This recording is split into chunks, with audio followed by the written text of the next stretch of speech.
Hello, it's Miss Heather, piano and voice teacher at Conservatory of the Ozarks, here today with Silas.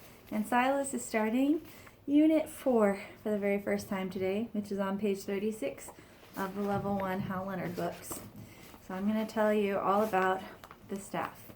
The staff looks like this. It has 5 lines. See, 1, 2, 3, 4, 5. And in between the lines it has 4 spaces. And those are right here. So you can write notes on the lines or on the spaces. This is what a line note looks like, and that's what a space note looks like. So those are the 2 types of notes you can write on a staff. Line notes or space notes. Yeah. And if you have more than one staff, the plural form of the word is staves. Can you say that? Staves. So you don't say staffs, you say staves. Yeah. And then music can move in 3 directions on the staff.